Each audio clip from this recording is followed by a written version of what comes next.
Why are we not recording this is what I'm asking myself every time. That's what I ask every time, Chris. I lost it by like 2 minutes. You've got supplement material right here, Chris. This is how we open the show now. This is what they're here for. If Steven Seagal were to make an album now, would he be making an album in the country that he lives now, which isn't this one? Does he live in Russia? Yeah, I think so. You can just make an album of traditional Russian folk ballads. Yeah. Why not? Steven Seagal style. Why not? He's going to cover Boney M's song Rasputin. Oh, wow. That I would love to hear. That would be haunting. Rasputin. I don't even know how to. He would whisper it. I was about to say it would be like that would be his tambourine man. It'd be his Shatner doing Mr. Tambourine Man. That would be. I feel like that might open a portal to hell if that happens. Like Ivon. God, no, please. Steven Seagal singing anything. What about Charles Bronson singing Rasputin, Richard? I'll listen to him sing anything. Yes. Hey, Pally, it's me, Charles Bronson. He's great, right? You make him sound like Jackie Mason. But I don't know. Isn't that I'm doing the voice of the character from The Simpsons that's supposed to be Charles Bronson? That's totally Jackie wish Mason. I was dead. I don't know what Charles Bronson actually sounds like. That man doesn't talk very much.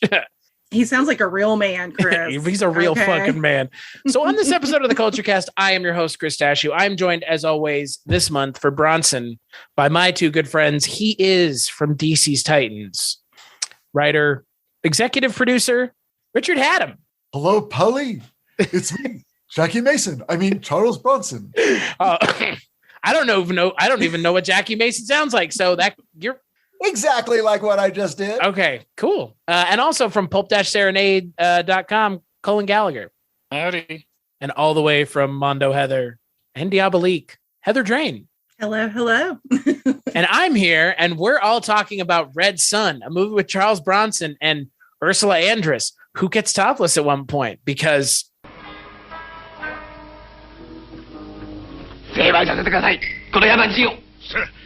it's a gift for a present from my Imperial Majesty the Mikado. 開けて見せてやれ。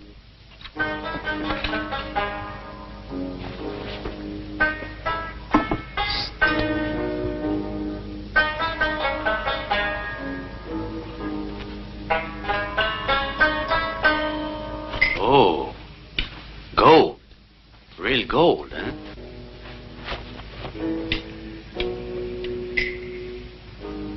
You tell your emperor. I thank him.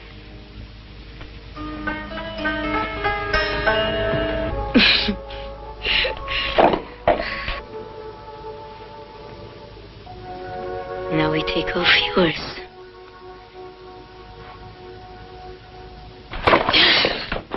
Leave goes for you. You fool. He outsmarted you. You'll never get that money. Don't move. I kill you. I swear I'll kill you. Croda is no ordinary man. I don't care what he is. Look, Ambassador, we don't have horses, and Ghosh has a 2-hour head start, and he's got 20 mean guns to back him up. Hell, even if I do catch up with him, the trouble just begins. Silence! Each of these nuts represents a day. I have given him 7 days to recover the Mikado's sword. In 7 days, I will pass here again. The same train. Suppose he doesn't make it in 7 days. For the disgrace of failure, he will rip his abdomen. Well, that's something I'd like to see. And he might as well do it now, because I'm not taking it.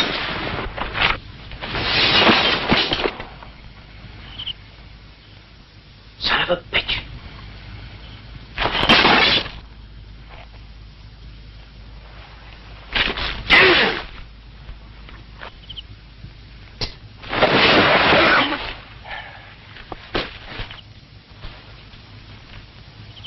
You think you could do that again? Almost certainly. It's Ursula Andress. Yeah, right. I was waiting for someone to say because it's Ursula Andress. Yeah. Yeah. There you go, right? It's like Iggy Pop. You're going to see some nipples at some point. That's fair. Or Bronson. You are going to see him topless. Yeah. Chris, you're forgetting the most important actor in this film, though, in my opinion. That's Toshiro Mifune. Yeah. also looking hot. Oh, hell Real- yeah. And Alan also DeLong. topless. Yeah. Yeah. Not topless. Speaking- But have you seen Farewell Friend? Have any of y'all seen that? No. It's one of the French movies that Bronson and DeLon did before this. But there's a scene where they're like doing a heist and they get like trapped in a vault together, and the temperature keeps rising and they can't figure out how to get off. Get out. Sorry, get off. Freudian slip. Ayo. They both start The taking off their temperature is clothes. rising. Oh, and they're taking And their you just clothes see off. both of their bodies just like covered in sweat, and it is a sight. Those two beautiful bodies. I love that scene. Straight man here. You were That is a talking fucking about great getting scene. off. You were talking about getting Yeah. off. We just didn't know it until you were done. If I could have Bronson's physique when I am the age he is in this movie, I would be a very happy man, but never going to happen in my life. Geez, we were saying about the last movie we watched, Hard Times. Good Lord. Charles Bronson, peak physical specimen at 54, or whatever he is in this movie. Right. Now, Red Sun precedes Hard Times by a couple of years, right? Yeah, a couple years, yeah. Red Sun is 71, Hard Times 73. Yeah. Let me Right? pull up the actual Not right? filmography. Red Sun 71, 75, Hard so Times 4 years. 75. Yeah. So 4 years. 4 years older. Okay. All Yeah, right. in that movie. But he looks, I mean, you can't really tell the difference because he's so in that movie, he's age 52. So in this movie, he's 48. It's like a timeless human being. He has no age. So in this movie, like we kind of mentioned already, he plays one half of a group of bandits who go and rob a train. Train happens to have Toshiro Mifune on it and some samurai warriors for whatever, because samurai warriors plus cowboys is cool. And the cowboys, well, they turn on one another and Charles Bronson's left for dead and Alan DeLong runs off with the money and the sword, pitting Toshiro Mifune and Charles Bronson together to go and track down the money and the sword. So Cullen, this was a pick coming to us from you. So why did you pick Red Sun? Other than it's kind of a buddy cop movie in a way, which ties right back into last month.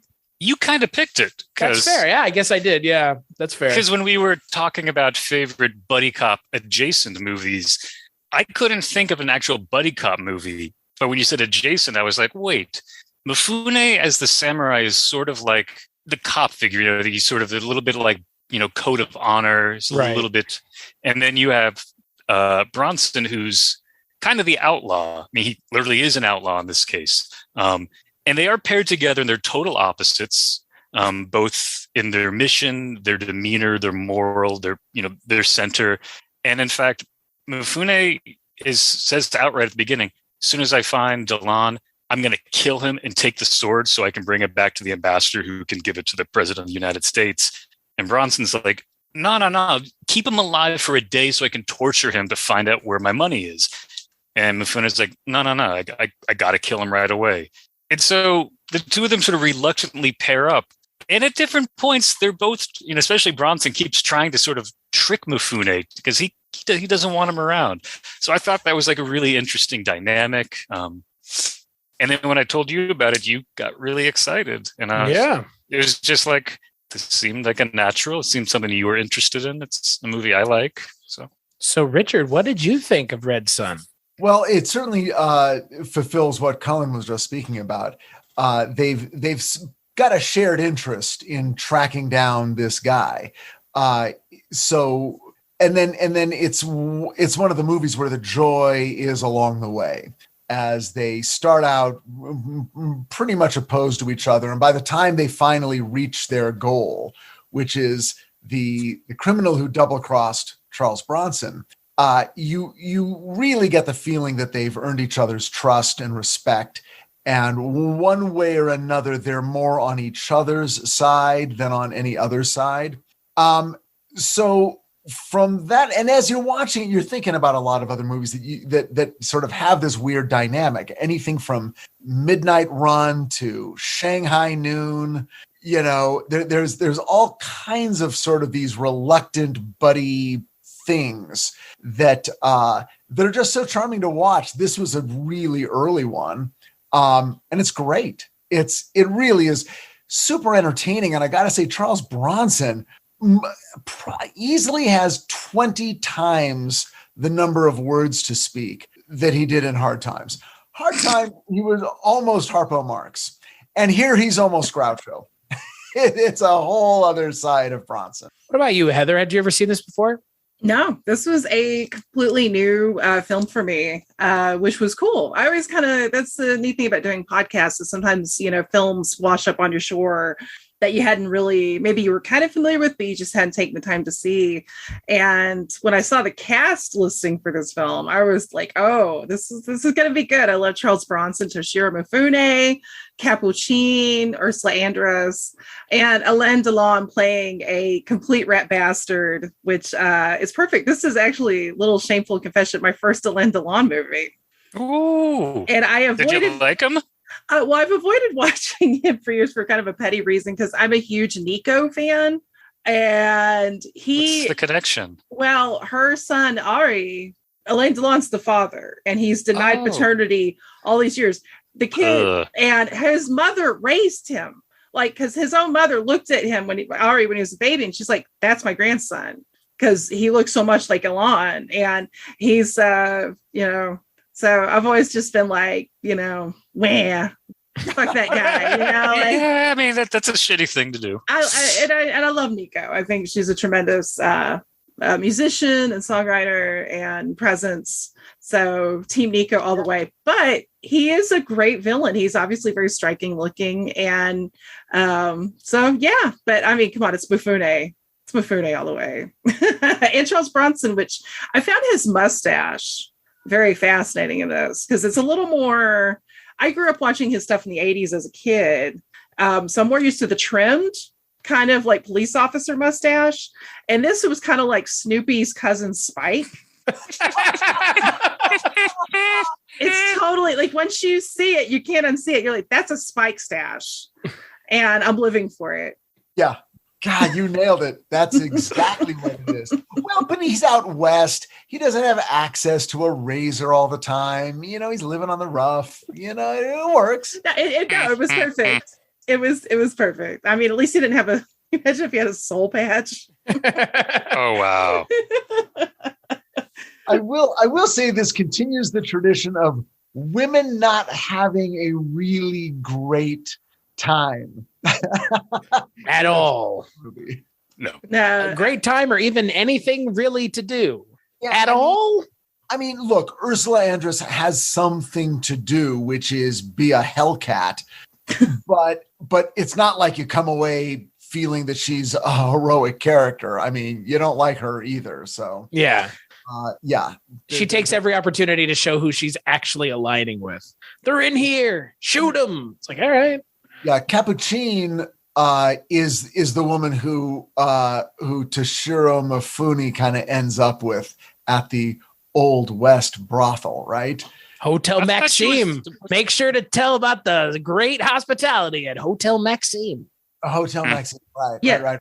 And you kind of like her because at least in the brief scenes that she has with Toshiro Mifune, you sort of feel like, oh, well, she's a halfway decent person, and we know he's a good guy, so maybe these two kids have a shot. And she's bathing him. She runs the brothel, doesn't she? Yes. Well, what's it? Maria. I'm trying to remember the actress's name. Her character's name is Maria, and I only remember this because she got to bathe Toshiro Mifune. Monica Randall, yeah, she's the one bathing him. Yeah, I was just like, "Oh, you're so beautiful," and it's like, yeah, because those your girls skin is almost as white as mine. Yeah, that was weird. That was a little weird compliment. But yeah. they're getting some rangy ass dudes in that brothel. So you got Toshiro Mifune.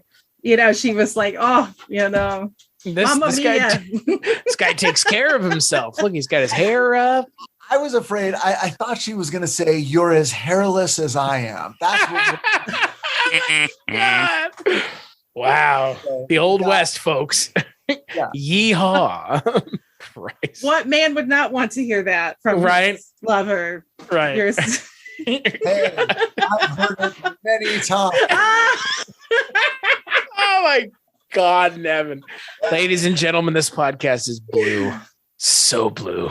We're just getting started. Yeah. we're already just scraping the bottom of the barrel. You've already heard me talking about getting off. So it started on the right foot, really. It's less Red Fox, Sanford and Son, and more Red Fox, like with this album, You Gotta Wash Your Ass. And he's by a donkey's butt on the cover. It's amazing. I would frame it if I owned it. And I quote, you just gotta wash your ass. So Heather, I was curious because I didn't really ask you, what is your exposure to Charles Bronson? Because you kind of mentioned you watched Bronson, at least mustachioed Bronson, not Snoopy mustache. Or Spike mustache. I love Spike stash. No, when I was real little, my household was very much, my mother rented a lot of action movies and horror movies. And Charles Bronson was her favorite. In fact, no joke, in one of her family albums, like there's a picture, she got a sign, like I don't know if it's signed, but it's like a 8x10 photo of him from Death Wish 2. And it's like right next to me, like at opening presents at my birthday party at Chuck E. Cheese, like, or Showbiz. It was Showbiz Pizza then. Showbiz Pizza. Yeah. So that tells you the kind of like love for the Bronson I grew up with. So yeah, I mean, just, I remember 10 to Midnight, which I was way too young. Holy shit. I look back on it now and I'm like, they let me watch that. Okay, cool.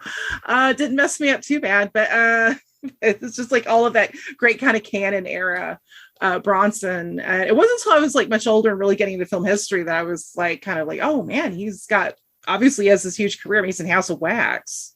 Yeah.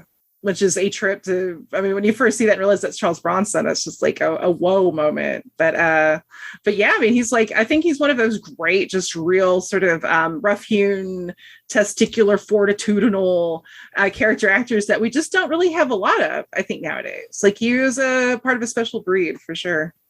Were you saying that Tom Cruise is the last action hero, or whatever that article is? That's kind of, I mean, that's kind of what that is, right? Like, they don't make them like they used to. You know, if you were a Old West brothel woman, you would say, you're as hairless as me to Tom Cruise.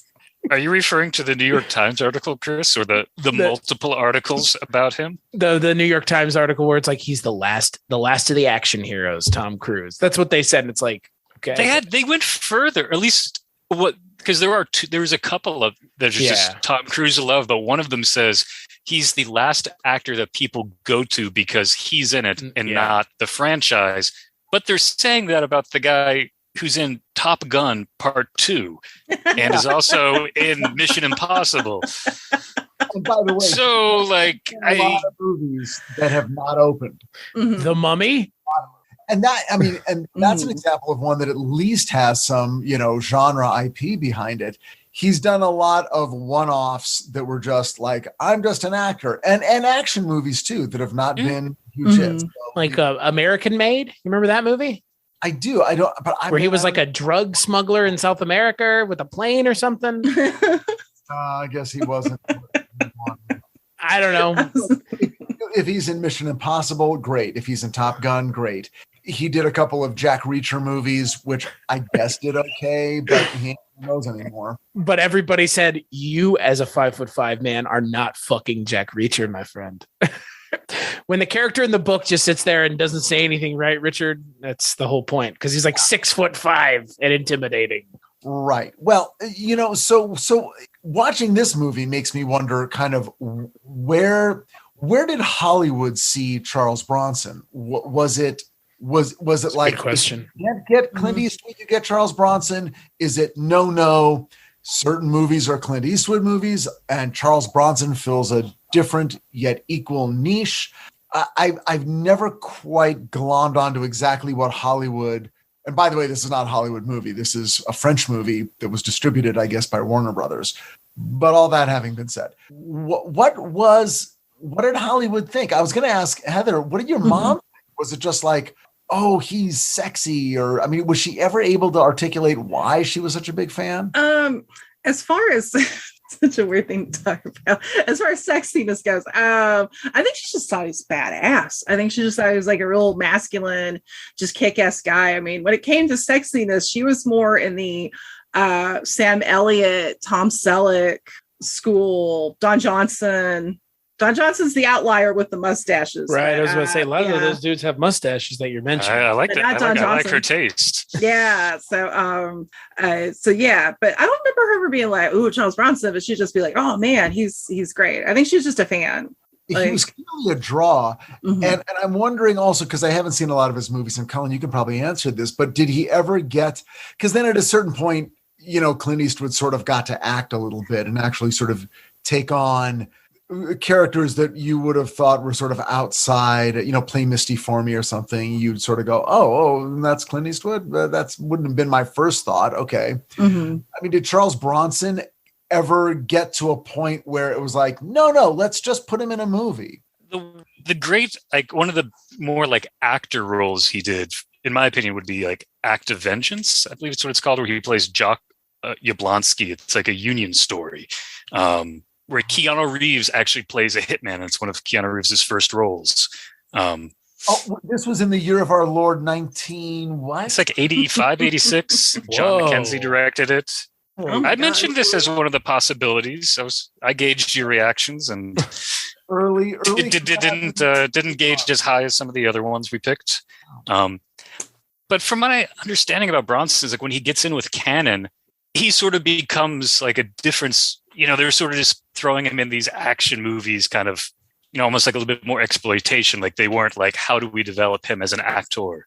And I think this is an interesting part of his career when he's in Europe, because French films like Farewell Friend, Rider on the Rain, they started putting him in more like sort of artsy thriller.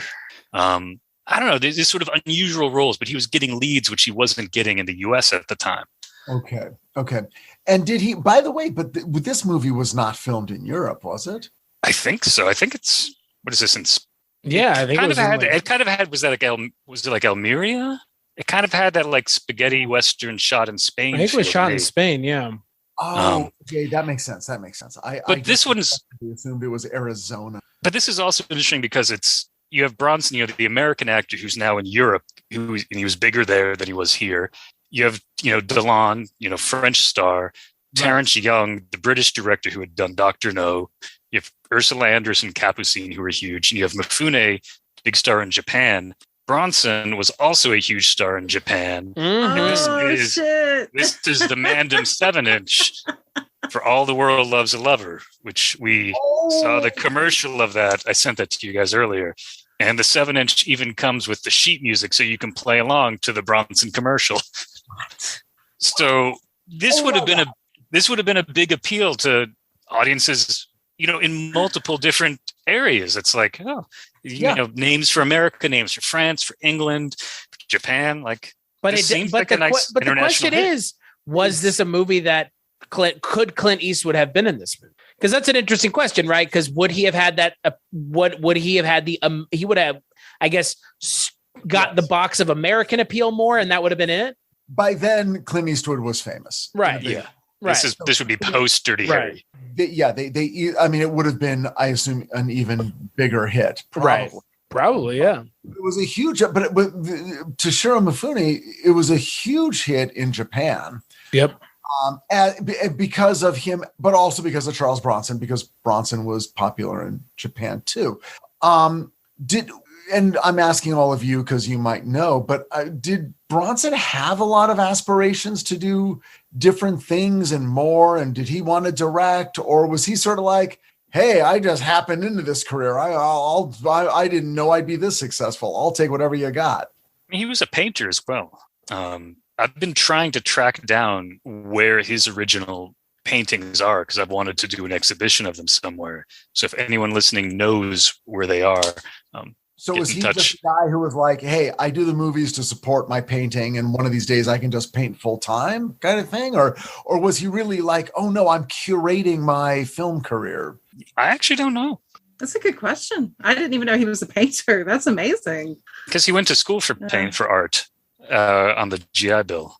Also, I've never heard anything like troubling about him, like he was a miserable guy and 15 divorces and a booze problem.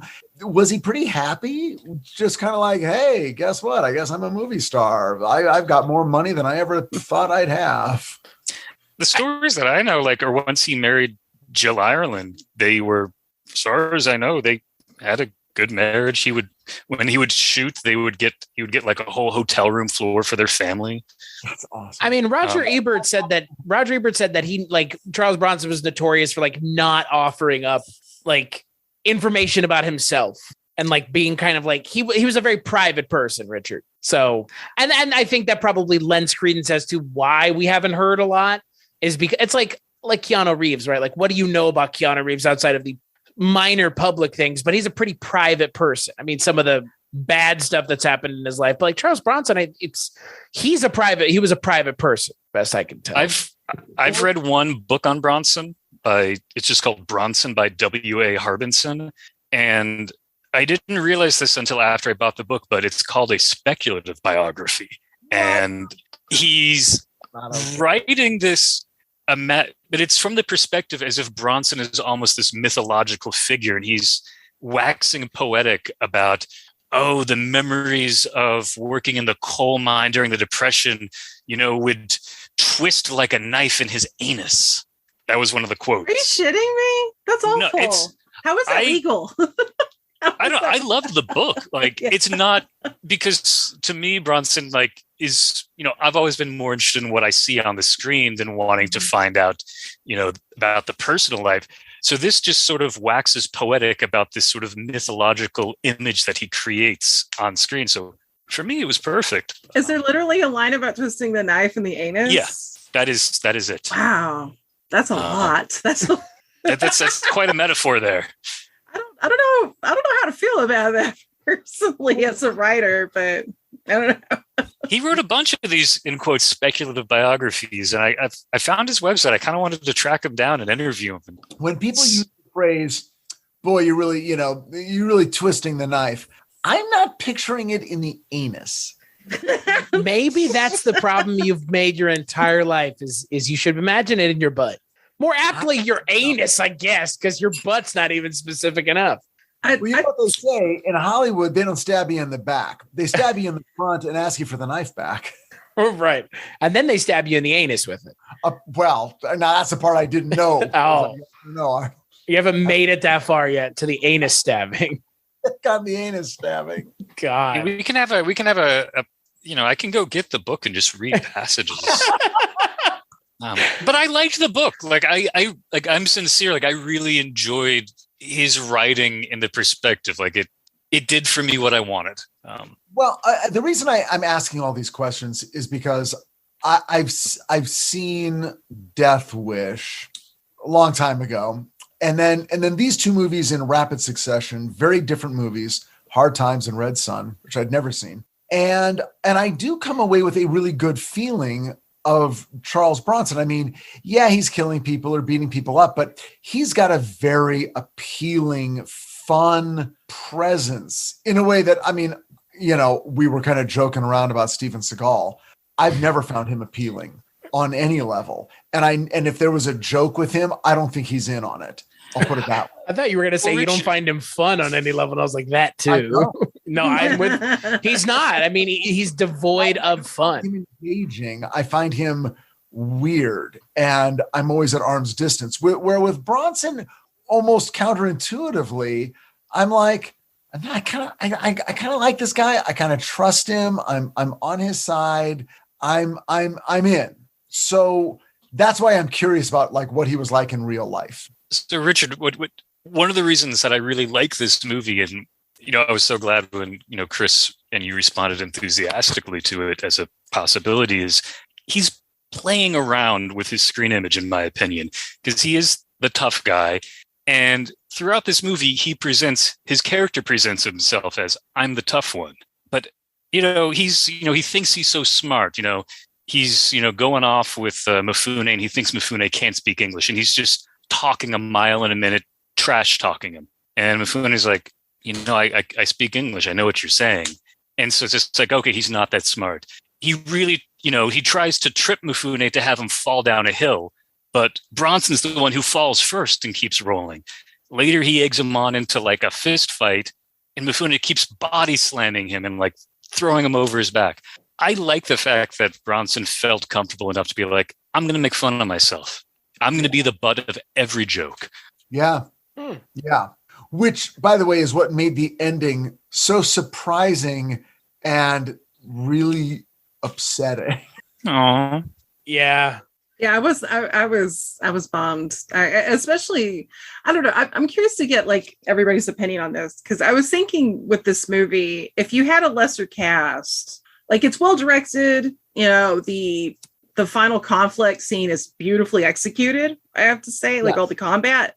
But I don't think I would have liked it as much, because it's like, you have this talented, especially with Mifune and Bronson, bringing such life to these characters. I think in lesser hands, it would be more of a slog a little bit. Yeah. That's but also this film loves its cross dissolves. Did anybody else notice that? That kept us No. I didn't know, but I believe it now that you bring it up. And I'm glad you brought up that sort of ending sequence, which I thought sort of earned Terrence Young his presence on the film, because I felt it was fairly undistinguished directorially throughout the vast majority of it. I'm like, wow. I mean, maybe I need to go back and watch his Bond movies. Maybe they're not as good as I remember it outside of Sean Connery. But then that sequence in the cane I'm like, oh, wow, suddenly we're filmmakers. Right. Okay. It's a movie now. Oh, and then I was like, all right, okay, no, I'll give it to you. So the last 20 minutes were sort of like, okay, this has gone up a notch. People are like, okay, we got to nail this, and it's not the easiest kind of sequence to nail. I mean, geography is weird. But it's eerily beautiful and suspenseful, and yeah, it was elevated. So that I was really happy about. And it was also good to see them kind of working together at the end, even for a moment, because I mean, Alain Delon is a bastard in the movie, but he's not a bastard that you can't get behind. I mean, he's still charming, completely charming. Yeah. So yeah, but he's a snake. Yeah. But at the end of the movie, he has his moment, and then he's summarily murdered. Yeah, I was frustrated with Ursula Andress. I was like, I feel like I really want to like this character. Like I want this character to somehow be redeemed. Like I want a moment where it's like, okay, finally, good, thank you, I'm allowed to like her. But I don't feel that moment really came. No, it's funny because the two other women, like Maria, and especially like I can't, Maxime, of course, because it's her hotel, Capucine just, and she's in this movie for like maybe 10 minutes, like she's not in it very long, but we get to see her have a range of emotions, from warm and comforting to the girls, to fear when she doesn't know who's in there, to saucy, like she's a little bit of a Manx with Charles Bronson, and who could blame her? I almost would have been like, man, I mean, I like Ursula Andress, but I didn't feel like she was Hellcat-ish enough. So it's like, she either needs to be full tilt Hellcat. Like I'm talking like Tura Satana on Angel Dust, or she's kind of, a little bit, on the bad side, but then you see that full redemption arc. So, which again, this is where I think the writing, not so great with that. Yeah, they do. Well, and by the way, yeah, unfortunately, the real bad guys in this movie are those damn engines. Oh my God. That was rough. That was real not good. Yeah. So, and then they have this like little sequence that was just sort of placed there to affect a momentary realignment in the characters to get them to the next sequence. She's taken captive for about 45 minutes by the Comanches, just long enough for her to be tortured, and for then Charles Bronson and Toshiro Mifune to save her, thus buying her loyalty briefly to get us to the final confrontation. But it was never like a real character thing. It wasn't like over the course of the second half of the movie, she realized that her loyalty to Gauche, Alain Delon's character's name, was misplaced, and that she should really be with a more honorable person like either one of these two guys. It never quite gets there, which would have been great. I wish that, and that could have played a key role in the final climax, but then it doesn't. So we're kind of left like, okay, well, we didn't like you, we still don't like you, and we don't like you. You didn't like the way that they tortured her, the Comanches, with a leather strap that they got wet. Well, that was interesting. Okay, so they wet the thing and then they let it dry around her neck, and then it's choking her slowly. They explain it as it dries out. Yeah, as it dries out, and then the great moment. Oh yeah, Charles Bronson stopping Toshiro, going, "No, don't use your samurai sword. You might. There's a slight chance you might cut her throat. Let me handle this." And he takes a gun and shoots at her and blows the rawhide off her. It's like, wow, okay. Don't use that sword. You might nick her neck. Anything could happen. Let me fire this 1870 firearm. Point blank range, essentially. He's a cocky guy. He is always trying to, I got to put that samurai in his place. I got to prove that I'm better than him. He never misses an opportunity. Or a rawhide knot, because he got it, man. He got one shot. I gotta say, I don't dislike Ursula Andress's character. I totally agree that it needs to be better written, and I wish she was more like Tora Santana, but she just wants the money. That's to fair. the very end. And I'm like, at least you want the money. You don't seem to have any loyalty to anybody. You want yourself and you want to get ahead. So yeah, it's weird because she alludes to not wanting to do the life anymore of like working at the brothel, and that's a very probably like maybe understandable human moment, especially in that era of history for sex workers. I wonder if part of it though, and I'll be the first to admit, I haven't seen a ton of Ursula Andress films, but I almost feel like she's one of those actresses that's better as archetypes than as like layered characters. Like she's physically stunning and she has a great presence, but you know, is she an actress that can bring kind of like a nuance? Because I mean, in fairness, it's not like Toshiro Mifune's or Charles Bronson's characters are written to be super deep and layered either, but both of them kind of can add that complexity a little bit, you know, because Bronson at times can be kind of, you know, you're almost like, oh God, he's trying to hurt our boy Toshiro, but then you love him. And like you said, what you were saying earlier, Richard, is Bronson is perfect for these kind of films because he has an anti-hero charisma. Like even if his character is doing something that's kind of shitty, you're still kind of with him because you're compelled by him. You know, you might be onto something, because what ends up happening is the only person in the movie who sort of has an arc is Link, Charles Bronson. He's the only one who sort of, you know, he wants the money too, but in the end, he wants justice for his friend, and he wants his friend Toshiro Mifune. He wants his goal and journey to be completed. So none of the other characters, well, meaning Alan Delane and Ursula Andress, they never, it's the money. All we want is the money. And that's where Charles Bronson starts, but that's not where he ends. In the end, he's like, the only person who knows where that money is dead, and I'm fine with that. I'm going to make sure this guy's sword gets back on that train where it belongs. And he does that thing. So maybe that was the point, that he's the only one who changes, and everyone else in this godless landscape is incapable of change. But he got to know the character that engineered the change in him.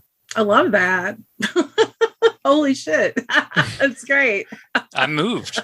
I know. That was beautiful. And that scene is so poignant. Like, that's the thing, like, you know, talking about Charles Bronson as an actor, like, you know, you can feel like it's real stoic, of course, but like his, you know, when he realizes his, you know, Toshiro Mifune's character is dying, it's just like, oh, it's so good. And it's like, oh man. And then I'm like, no, not Toshiro Mifune. I know. That's how I felt. I'm like, what? That's not how I saw this going. Oh, but it plays even against the type of the buddy cop movies we watched last month, because I don't think any of the buddy cop movies I watched last month had anybody die. At least not one half of the buddy cop equation. That's normally safe. That's a good point. Mm-hmm. The buddies, they don't die, even though it looks like Mel Gibson's going to knock on heaven's door in Lethal Weapon 2. He doesn't. He comes back for 3 and 4 and 5. Maybe yeah. Still...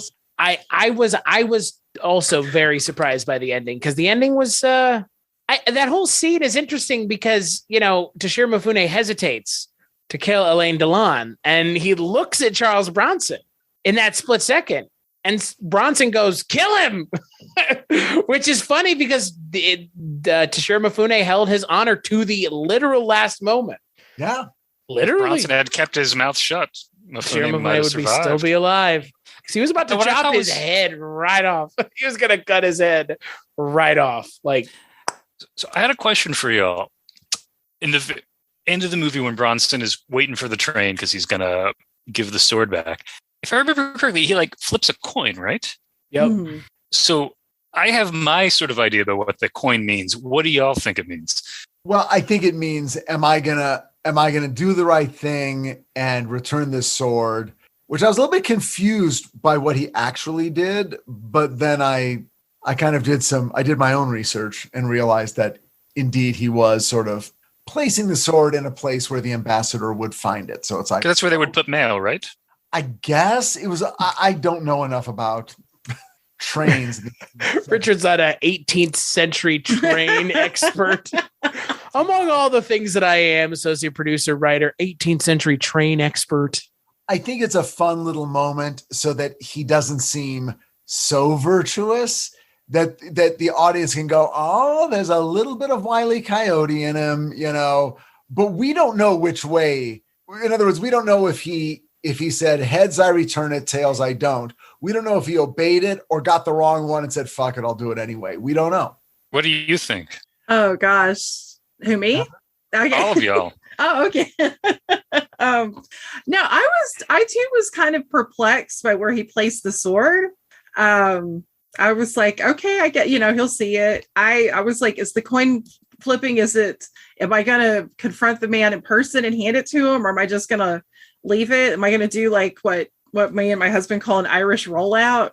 Like if you're at a party. Irish goodbye. Yeah. Just fucking leave. It's the best way to do it. Just leave. Like you don't get bogged down with I'm getting ready to leave. I'm going to go say goodbye to everybody. It's like, see you later. Like a fog. So, but what you're saying, Richard, makes more sense. So I don't know. I thought that was an odd ending shot, to be honest. Yeah. I don't know. I mean, I'm fine with it. It doesn't ruin anything for me, but I don't know if that's the choice I would have made. But then again, I didn't direct Dr. No, so I should probably just, But it's not a very good shot. It looks vaguely out of focus, and it's not a beautiful elegiac.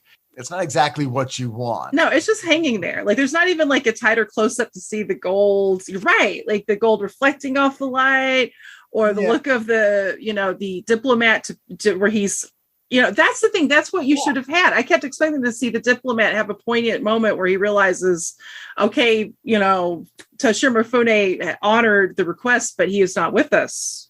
He died doing this. Right. But we didn't get that. You sort of have to go, well, I guess he was afraid he was going to get arrested or something. And so he has to be the mysterious man. Leaving it in such an strange... I think that's a norm. I mean, to cut you off, Chris, go for it. No, go for it. I think that's I've seen that in other Western movies. I think there's a device on the train that if there's a message, it catches it. I just think I think I'm with Heather and Richard on this. I just don't think it, for as significant as it is, because it's the final shot of the movie and we're finally seeing where the sword is. It's a poorly constructed shot for how important this should be. Yeah. Because this is the final shot of the movie and we're finally seeing, oh yeah, he did leave the sword. Should be more to that, just a little bit more, because it's the MacGuffin of the entire movie, effectively. What you do is you get the sword hanging there, and then behind it, like a real long lens, you get kind of like the Raiders of the Lost Ark, you get the red sun setting. Oh. And then somebody points to it and goes, wow, look at that red sun. And you get the titular line. But then you need a theme song over the credits. All right. Oh yeah, but then the theme song by Maury Law. What's the guy's name? Maury Laws from Rankin and Bass. I'll have him do the theme song. Red sun, ivory ape.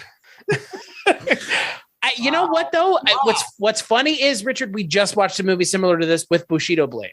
And they even use the term Bushido a few times. I'm like, wait, what? What's happening? Bushido Blade is back? Where's Mike Starr with his orange hair? But And his insane beard is a descriptor. I think it means something else. Like it might mean like honor or of honor, because they weren't calling it the Bushido blade. That's freaking me out. I think what I like the most about this movie is the kind of final 30 minutes, because it does kind of start. I enjoyed this movie. I think this movie's a little long. It's like 2 hours. Yeah. Two in like a couple minutes, maybe. Yeah. And normally there's nothing wrong with that, but there are points in this movie where it drags. Like the scene at the hotel seems to go on for a while. Well, there was a lot of kind of reliance on, well, okay, yeah, let's bring in the Indians. It felt like there was a lot of, we're going to kind of use the Indians the way we need to use them for the narrative to move things along, which is fine. I mean, but it makes it feel more like, okay, this is like 300 other Westerns. Right. It's steering into the conventions of Westerns that it's like, they don't have to go to a hotel where there's sex workers and there's this whole bathtub shootout. Like, you don't have to do that. They do. And that works. But like, yeah, to your point, like then there's some stuff where it's like, the Native Americans were not part of this at all up until 20 minutes from the end. It's like, where did that even come from? Right. And then it became a big. Then it's like the whole last third of the movie. Yeah. The Comanche are coming back to get revenge on our guys for having stolen back Ursula Andress and it's sort of like, wait, what's happening now? Which was fine, because you get for 5 minutes, you're like, oh, maybe they're all on the same side. Maybe Ghosh and Link and Karoba are all going to somehow find common ground together. But I think even in the moment, now Ghosh is he's gonna stab them in the anus. It's as if he's so Ghosh. He's so good. Did anybody else find that funny? His name was Ghosh. That's so Ghosh. Yeah. And man, Charles Bronson barely even hesitates. He just shoots him right in the fucking head. Just bang. And it doesn't even hesitate. He's like, I don't care where the fucking gold is. Fuck it. Going back to the brothel scene. What was that drink? The pokey? Polky. I looked it up. Polky. It doesn't exist. It's not a thing. I didn't think it did. It's like, is it soup? Is it liquor? Tastes like horse sweat. It's like homemade hooch, I'm assuming. I guess. I mean, there's that thing in a lot of these kinds of movies, right? Like in Fletch Lives, it's Kickapoo Joy Juice, moonshine, whatever. There is actually there is a soda called Kickapoo. Yeah. That is a real Abner or something. Yeah. It is. No, he's right. He's 100% right. Little Abner. I think one of the schmoos made it. But polky is not, best I can tell, it's not a term that's ever used anywhere else to refer to liquor, but I'm assuming it's some kind of liquor, because Toshiro Mifune says like, I have to be, right of head tomorrow. Right. Like clear-headed. Yeah. Yeah. Charles Bronson's like, I'm just going to drink. He's like, give me the polky. Give me that liquor. Give me that hooch. They should have used the polky as like a weapon. Like he could have spit it in Alain Delon's eyes or something. I mean, that humor wouldn't have been out of place, because parts of this do get a little slapsticky. Mm. Yeah, they kind of do. Those are my favorite parts of the movie. I feel like just their chemistry together. Yeah. Unlikely, but it works. Mm. Yeah. Absolutely. I don't think watching like Seven Samurai, I would have been like, oh my God, it's got to pair him up, Bronson, and there'll be a good comedy duo. But somehow it works. It does. It's hitting me. Alain Delon's a good balance, actually, because I think if you would have had him played by somebody, say like a Tom Atkins type or a Lee Van Cleef type, like it would have been so much testosterone on that set that like the women would have all ended up randomly pregnant. Like the Immaculate Conception would have happened. Like they'd be like, but yeah, having him play like a snake weaselly character, it makes it less about him being physically intimidating. Mm-hmm. Which I like, because he's kind of wily and pulls the money out. He pulls the rug out from underneath Charles Bronson. So I personally like these revenge stories where it's like a wronged partner is chasing after the other one. It's a very Italian job. I mean, there's the one way you look at the movie, which you guys were talking about, which is okay, this is a true international production. We're plucking stars who are popular in all of these different places on the globe, But if you do say that, I think they did a great job. It wasn't like, I don't think anybody was miscast. I think, everyone, they were trying really hard to get the most charismatic people for these roles. And I think they did. I think they did a great job. Yeah, I really like Toshiro Mifune in this, and I haven't seen him in enough stuff, to be perfectly honest with you, but he works really well against Charles Bronson, who, like you've mentioned, Richard, like, I don't know how to put my hands on what Charles Bronson is for me, because he's just so kind of strange, like animal magnetism or something. Like, I don't know what it is. Like, he's a weird actor, but not in a bad way. It's just like, I can't put my finger on it. He has a very nice smile, I think. I was about to say the same thing, Colin. Like, he's always got that smile playing. No, he does. He's always got this little smile on his playing on his lips. Like, is it in Death Wish 2 or 3 where there's an infamous scene where he comes to the romantic interest's house and she's cooking chicken? And she asks him, "Do you like chicken?" He's like, and he just like, "Yeah, chicken's good. I like chicken." I can't remember. And the next shot, my friend Kevin always laughed about it because the next shot, it's like this desiccated carcass. Like it's like, damn, he went wild on that chicken. He was not joking about liking chicken. So Heather, I have a fan theory about those 80s canon movies. He has really nice sweaters in those movies. And Jack, like outdoor, where I think like Messenger of Death, he has a really nice like winter coat, and I've always just wondered, like, is he just like being like, okay, I want these for my wardrobe, I'm gonna take these home afterwards? I mean, I think that's a sound theory as any. Like, I just always liked his wardrobe. They look very comfortable. The clothing, it's not like nice, flashy, like like Hollywood action star clothing. It's like, this is some like good like LL Bean dad wear. Yes. In an action movie.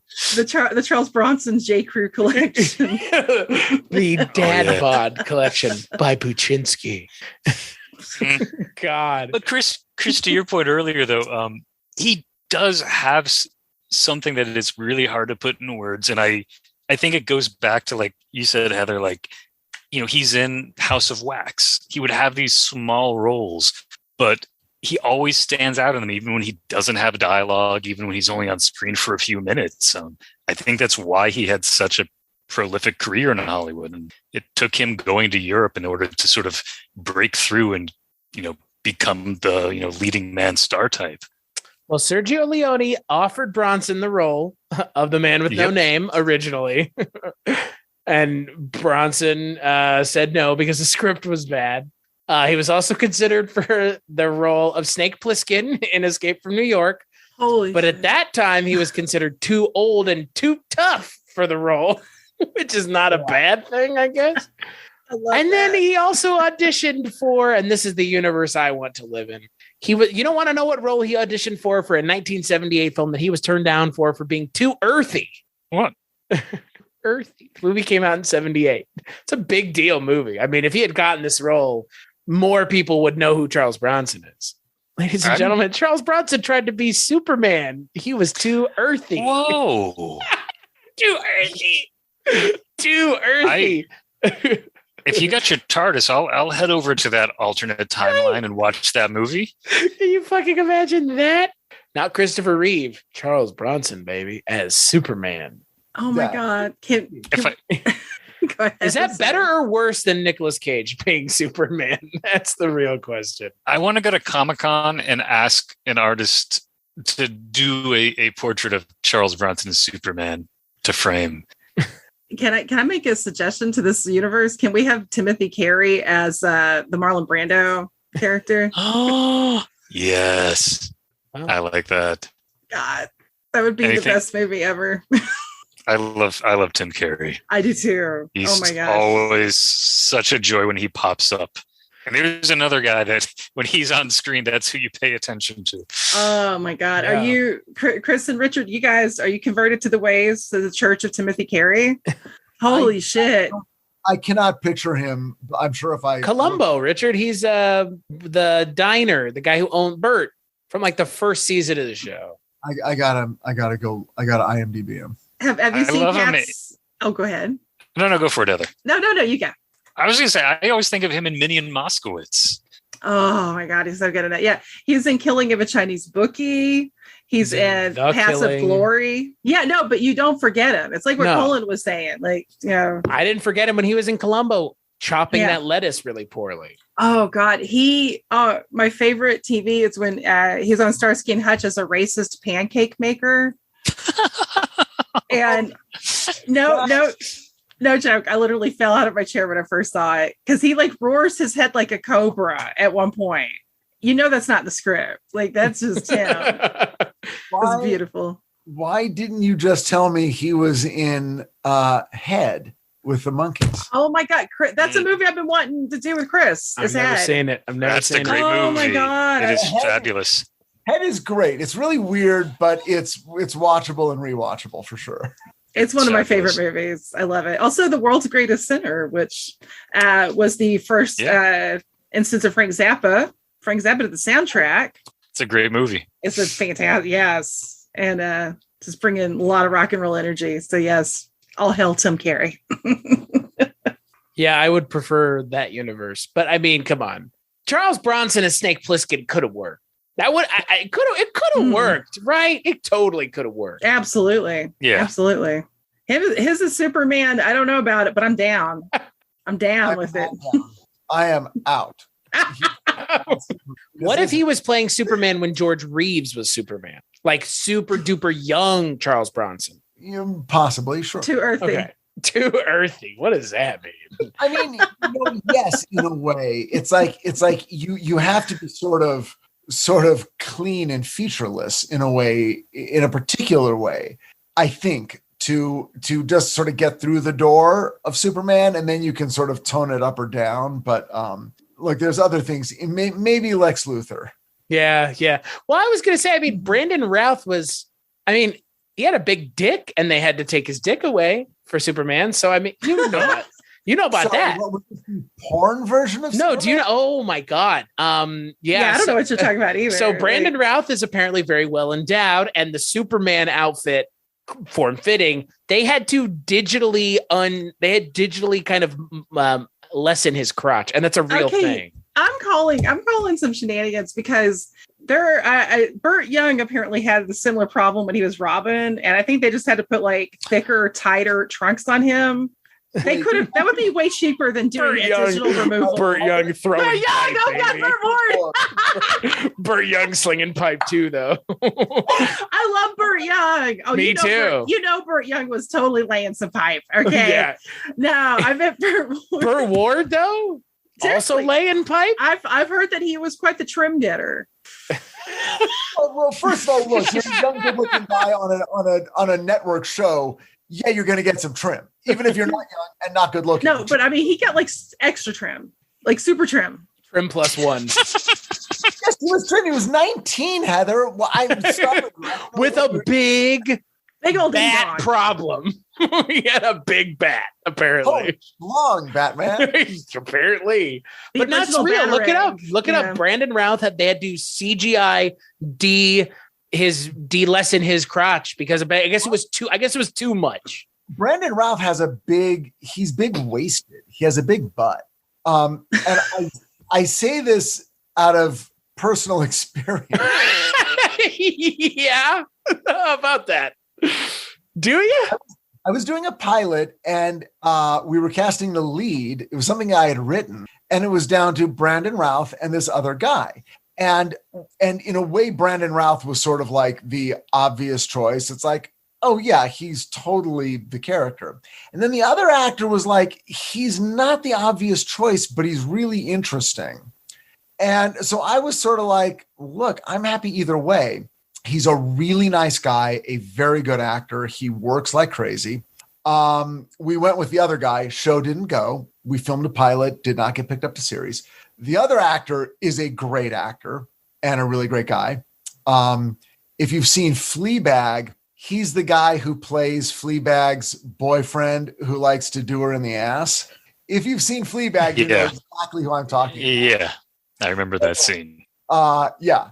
And he's a fine actor. But anyway, that's my experience with Brandon Routh. Never saw his dick.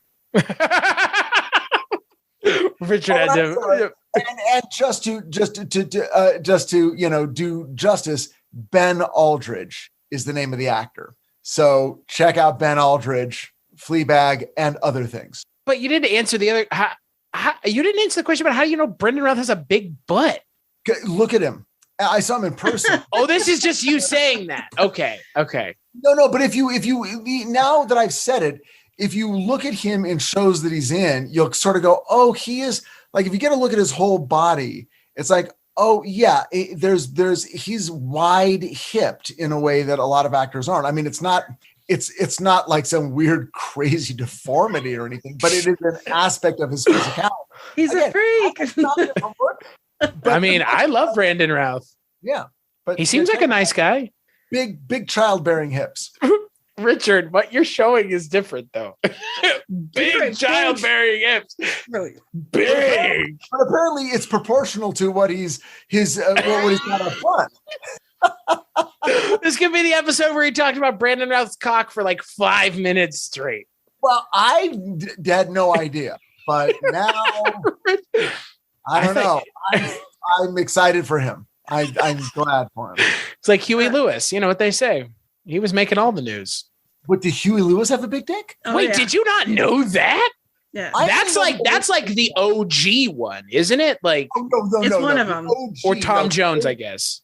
No, Milton Berle. Oh, Ew. yeah. Oh, gross. Ew. This is all news to me. Is there just like a big dick list? That, like, there is. Guys, I'm not on. Get out of here. At the Friars Club, he was in the bathroom one time. Alan King was in there. Forrest Tucker walks in. Forrest Tucker from F Troop, also legendary rig.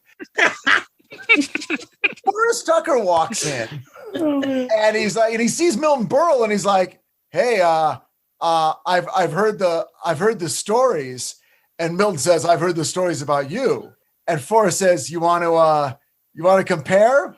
And Alan King turns to Milton Berle and says, "Milton, just take out enough to win." Oh my God. That is amazing. Now that's some dialogue. Hey, baby. There you go. I don't like thinking about Milton Berle's area. I don't know. I just picture him having big old saggy balls. like they get stuck in things. Like if he sat like a drawer, if he's sitting on like a wooden bench with planks and like he was like free balling it and like one just gets wedged in there. And he's like, oh, like, I don't know. Like, it's just no. Dragnet. No. I was imagining Dragnet. Having the balls jammed in the drawer over and over again. Oh, God. Oh, Chris. We can't escape it. We never should have done that episode. But yes, Richard, Huey Lewis is apparently, same with Tom Jones, apparently. But Tom Jones apparently is an asshole. I read Cassandra Peterson's biography. Yeah. And he was... It's really good. It's really good. I love her. And but yeah, he does not. And interestingly enough, I read after that Sheila Kennedy's memoir, who was like a penthouse pet, and she had a similarly bad experience with Tom Jones, where he was like just a super jerk. But yeah, Huey Lewis, apparently nice guy with a big ole. Now, unfortunately, my mother was the one that told me that because she read it, and she loves Huey Lewis. Was that in Reader's Digest? No. When a celebrity's got a big dick, to me, that's Coles to Newcastle. If you're a star, you don't need a big dick. If you're not a star, you do. A star, even with a small dick, is going to get all the action they want. But when you're a star and you have a big dick, that's too much. The universe gave you two. It gave you two. Also being having a super big, like, rig, as you say. Rig. Rich, I love that. Rich of fucking truckers all of a sudden. Isn't always like a good thing. Like, it just because, like, I mean, if a guy doesn't know what he's doing, you're gonna get hurt. It's true. Some of them look really gross. Not all of them are aesthetically pleasing. Not all penises look the same. Hashtag not all penises. I've never had any complaints. Seer of many. This episode has declined. Now, Red Sun is a very The real question is, how big do you think Toshiro Mifune's dick is? Oh my God. Compared to Charles Bronson. I was it's the real Bushido so blade. jealous. I was so jealous of little Maria there getting to hook up with him. I was like, oh, girl. You know, he smells good too. You know, he smells good. Yeah. You know, I mean, like, cause he never even looks grungy. Like, you know, like this is the West, and he always, you just know he like has a nice woodsy scent, and he gets earthy, one might say. Yeah, not too earthy though. Earthy it can go a little too far. Anybody who's been to any jam band shows can tell you that. But no, he takes time to bathe. Yeah, and we see his little talks. It's so cute. Not only does he bathe, he also mentions that Charles Bronson doesn't bathe. Yeah. Well, but were they going for the Japanese stereotype of the taking the bath, you know, the obsession with bathing? I mean, maybe, but I mean, Richard, am I swinging at a stereotype? It's not a thing here. I know what you mean, like a very austere, like a very austere culture. That's what you're getting at. Yeah. Well, there was like, there was a whole thing in You Only Live Twice, you know, where the geisha, the ritual bathing and the thing and the geisha, it's like a thing. I don't know if they were playing into that. I don't know. I mean, they were definitely playing into how austere Japanese culture is perceived by the Western culture, I would say, right? I'll say one thing. That guy brought his food with him. Right. He's making onigiri, like little rice balls and stuff. Yeah. But it's like, wait a second. So he just had all that stuff with him. It's like, we always carry 7 days of food. And he's like, it seems like over the course of more than one day, he's preparing the meal and has enough to share with Charles Bronson, you know, who does the old, what the hell is this? Not bad. Wait, is he Italian? What the hell? What in the hell? I think it's funny that he does do that thing where he just like eats the rice ball. He's like, oh, this is good. Like, yeah, it's probably better than the literal shit that you're eating. Gila monsters over a fire, or whatever the fuck you eat in the middle of the desert. My guess, it's some meat in rice. So I'll take that. I'll take that any day of the week. Also, I did love that at one point Toshiro's character kind of like makes fun of Charles Bronson's, because he's like, when did you sleep? And he's like, well, I was walking. Like, you know, he's totally get out of here. You know, West Coast lifestyle. I'm so jealous. What kind of role is that? Is that the little Richard role? That's my role. And then the 911 role, which is basically a crab role. I think that's my only kind of issue, is just the length of the movie. But Charles Bronson and Toshiro Mifune are fun enough together that it makes up for it. Makes up for it kind of dragging in spots. 100% agree. I'm really glad I got invited to be a part of this, to see this film, and especially to get to talk about it with you guys. Like, this is fun. I feel like I get to at least be like the sort of the cameo, the little guest player in this little club with sushi and cool books. There's only one of us eating sushi and holding up cool books. It hasn't made it this far. It hasn't made us this far central to the country yet. We don't have sushi yet. Right, of course not. We only have carp ribs, river fish, eating river fish. Carp ribs. Having you. You're welcome back anytime, as long as it's okay. This was so lovely to see you again, Heather. It's been way too long since the last one. What about you? What about you, Colin? What is your final thoughts on Red Son? This is the third time I've watched it in the past year, and I'd seen it several times before. You know, I all your criticisms I think are accurate, and the things that you all like about it, like the humor, that's what holds up for me. Like, the two of them, after whatever I've seen like 6 times, it's still funny. I still enjoy seeing them together, and I think for me it's a strong quality. Like, I enjoy going back to it. Well, like we mentioned last month, this movie could have been last month, really. It lives and dies by the chemistry of the two people involved. So, are you talking about Pride Month? Oh God, was that 2 months ago? Yeah. During Pride Month is when this movie, just like in any of the J.K. Rowling books, you do know that Toshiro Mifune's character is gay in this movie, right? All the characters are gay. Okay, JK. Just as long as they're not trans, because you know how she is. Ooh, yeah. Right. Turf. Right. Turf bitch. Yeah. Jesus. I love how you say that, Chris. Oh my God. Bitch. That's a new hashtag. Hashtag use a turf bitch. Turf bitch. But no, not Pride Month, Richard. Thank you for pointing that out. This would have worked as a buddy cop movie because, again, dial this more towards comedy, and it's almost Shanghai Nights or Shanghai Noon. Like, it's almost the same plot. Like, there's no Elaine. Well, no, I guess there is kind of an Elaine. Yeah, there is, because in that movie, it's the one guy betrays Jackie Chan and Xander Berkeley, I believe, betrays Owen Wilson. Is that right? And so there's like a double betrayal in that movie too, just like in this movie. That's a good point. Very funny. I should rewatch that one. Great. I'm Owen Wilson, guys. That's a good impression. You know who does the best? Weirdly, Forrest Burgess from Astonishing Legends. Does he really? Phenomenal Owen Wilson, like out of fucking nowhere. So my dad just be like, just do Owen Wilson. Wow, it's great. I get those Marvel checks now. It's awesome. Good for him. But seriously, like, I was thinking about it when I was watching the movie. This is Shanghai Noon. Shanghai Noon's just funnier. Shanghai Noon's a great movie, by the way. It is. It is. Yeah. This is a great movie. This is, again, Cullen, you were 100% right. When you mentioned this movie 2 months ago, this is exactly the kind of movie we should watch for Charles Bronson Month, because this is really different from the last movie we watched on top of everything else. This is more fun, but the last movie wasn't supposed to be fun the way this is supposed to be fun. It just shows off more of Bronson being earthy. I like that. Earthy.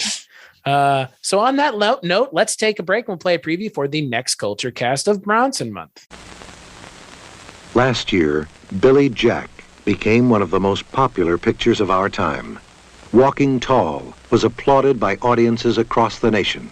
Now, Charles Bronson is Mr. Majestic in a movie that touches the hero in all of us. Vincent Majestic was an ordinary man. He wanted to work his farm, live his life, mind his business. Hey, didn't somebody say something about a cold beer after work? But they wouldn't let him.